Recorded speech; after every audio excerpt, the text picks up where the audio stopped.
Ya, jadi narasumber selanjutnya adalah Devani Kuswandi. Nah, jadi Devani, saya ada beberapa pertanyaan untuk wawancara. Ya, silakan enggak. Ya, menurut Devani, apa itu informasi? Menurut saya informasi itu adalah sekumpulan data yang diolah menjadi sesuatu yang bermanfaat gitu. Nah, selanjutnya bagaimana cara Devani mencari informasi? Untuk sekarang saya mencari informasi biasanya pakai Google atau enggak media sosial gitu. Karena lebih worth it gitu sih. Nah, selanjutnya dengan menggunakan apa Devani mencari informasi? Perangkat sekarang yang lebih sering digunakan pakai handphone gitu, yang terhubung ke internet lah. Nah, selanjutnya bagaimanakah cara Devani mencari informasi fakta dan akurat? Untuk cari berita yang akurat, ya kita harus teliti terhadap sumbernya gitu, terhadap sumber-sumber dan kebenarannya gitu. Nah, bagaimana Devani tidak mempercayai informasi yang hoax? Saya biasanya lebih teliti atau kritis terhadap berita ataupun informasi, makanya saya lebih suka cek dulu terhadap sumber dan kebenarannya gitu, dibanding-banding sumber yang lain gitu.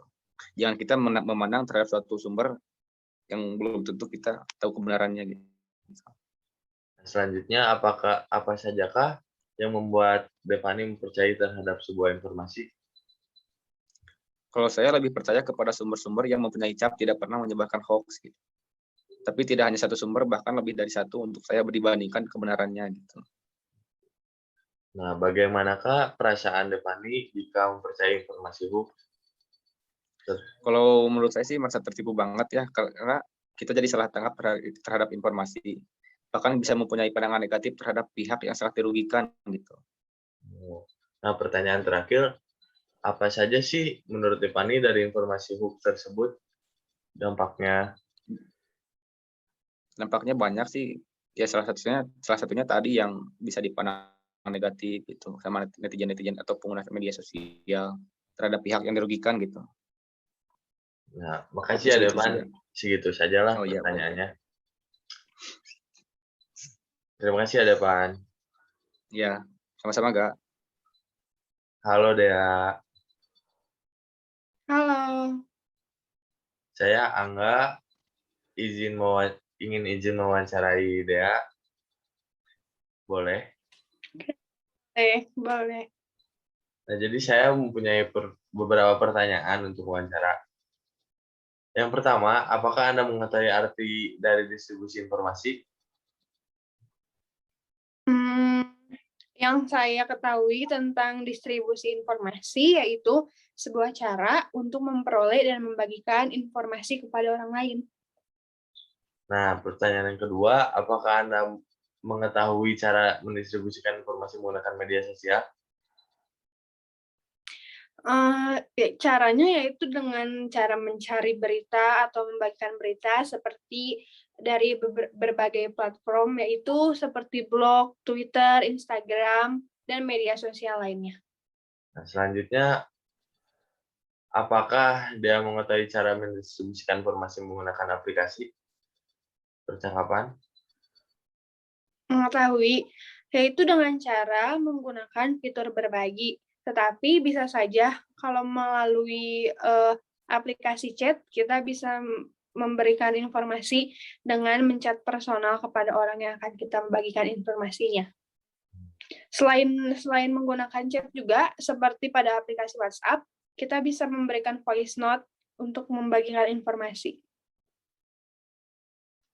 Nah, selanjutnya, apakah dia mengetahui cara mendistribusikan informasi berupa gambar di media sosial gitu? Kayaknya sih mengetahui ya, dengan cara membagikan gambar atau post foto pada aplikasi Instagram, Pet, Twitter, dan lain sebagainya. Yang aplikasi tersebut mendukung fitur unggah gambar.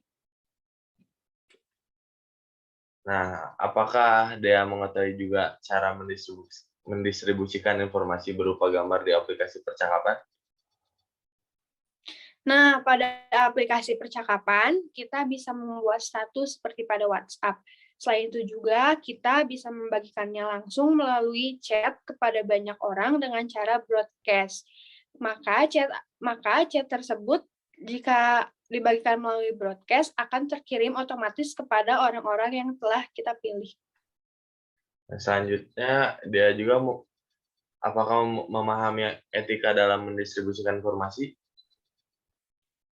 Yang saya ketahui, yaitu jika membagikan informasi, kita harus menggunakan kata-kata yang baik dan jelas. Selain itu juga, kita harus membagikan informasi sesuai dengan kebenaran yang ada. Nah, terus, apakah dia memahami juga dampak mendistribusikan informasi? Dampak yang akan didapatkan dalam membagikan informasi yaitu pasti akan ada orang yang pro dan kontra terhadap informasi yang kita berikan. Nah, makanya sebelum kita membagikan informasi kepada orang lain, lebih baik kita harus memikirkannya dengan matang-matang terlebih dahulu, mempertimbangkan terlebih dahulu. Nah, selanjutnya, apakah dia melakukan pembacaan detail pesan sebelum mendistribusikannya? Iya, sebelum membagikan pesan, biasanya saya pasti selalu membacanya terlebih dahulu. Karena dengan membaca ulang, akan membuat kita mengetahui ada atau tidaknya pesan yang penulisannya typo, ataupun jika kita meneruskan file dari orang lain, kita bisa mengetahui apakah berita tersebut real atau tidak. Jika ternyata berita tersebut hoax, kita bisa saja tidak membagikannya kepada orang lain. Nah, pertanyaan terakhir ya, apakah dia menyaring pesan sebelum mendistribusikannya?